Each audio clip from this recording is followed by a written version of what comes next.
Hello all and welcome to On the Flightline. Please fasten your seatbelts, set your phones to airplane mode because today we will be looking at the free world's first line of defense in the Pacific in the opening days of the Second World War. I'm Carter and I will be your captain for today, and this is the Grumman F4F Wildcat.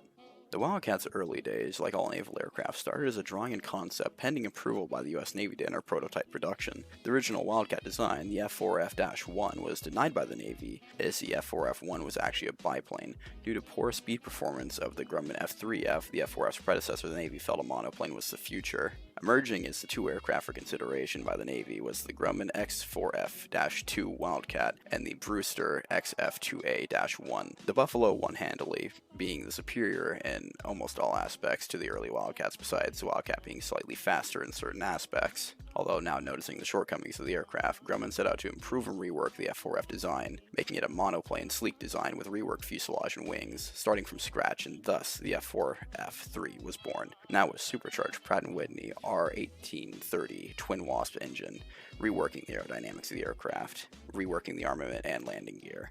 The Navy began to take notice of Grumman's vastly improved fighter, especially considering Brewster seemed to be unable to produce the F2A Buffalo in numbers being requested by the US Navy and Marines. The Navy then, in 1940, chose to adopt the new Grumman aircraft. This new and improved Wildcat was capable of speeds around 331 miles per hour, had a range of 846 miles, and a service ceiling just shy of 40,000 feet. Absolutely nothing to scoff at for the early 1940s.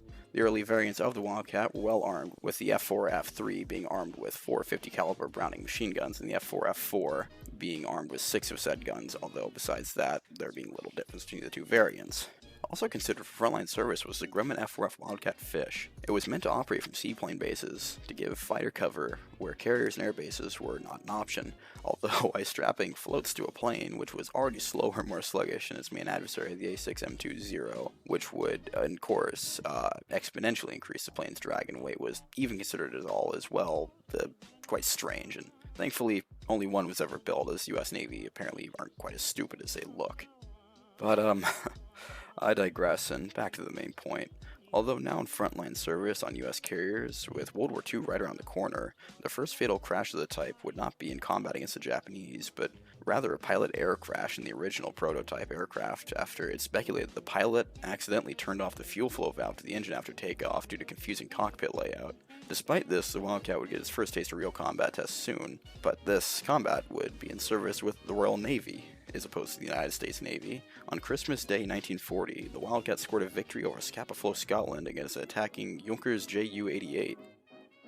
Although being an American aircraft, the Wildcat would not see combat with any American military branches until the Defense of Wake Island, December 1941, almost a year after its first initial combat with the Royal Navy, where 4 Wildcats did their absolute damnedest in the defense of the small island, shooting down numerous aircraft and sinking a Japanese destroyer, with another destroyer being sunk by 5-inch coastal guns, both ships, by the way, being lost with all hands aboard. Later American combat involving the Wildcat would come at the Coral Sea, where the Wildcat performed fairly well despite the A6M0 being widely considered a superior aircraft in most regards.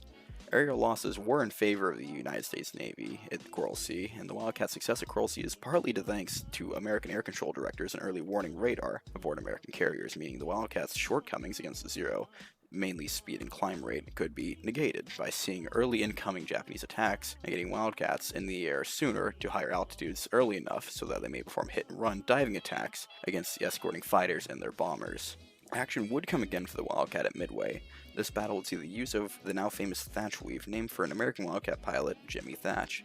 The tactic proved massively successful, and Thatch and his escorting fighter group would play a massive part in distracting Japanese fighter patrols, so well that almost 50 American dive bombers were able to make their run-in on the Japanese carriers almost unopposed, sinking 3 of the 4 carriers, the 4th later to be sunk in the battle. The American victory at Midway is in no small part thanks to Jimmy Thatch and his wonderful weave.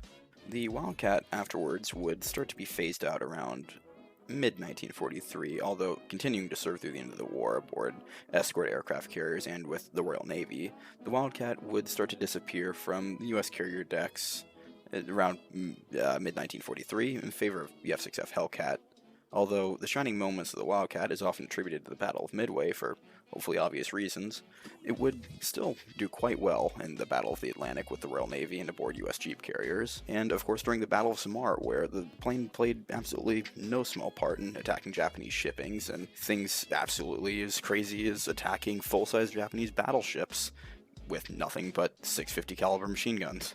The Wildcat would finish the war with an 8-to-1 kill-death ratio, in stark contrast to the often perceived narrative of the slow, clunky, and absolutely useless target practice people believe the Wildcat to have been compared to the A6M to Zero. The Zero, by the way, having a 12-to-1 kill-death ratio, much higher obviously than the Wildcat, but closer than many people lead you to believe. The Wildcat was well and truly the fighter that held the front line for the Allies in the Pacific, that made many of her pilots aces despite the unfortunate negative narrative about the aircraft.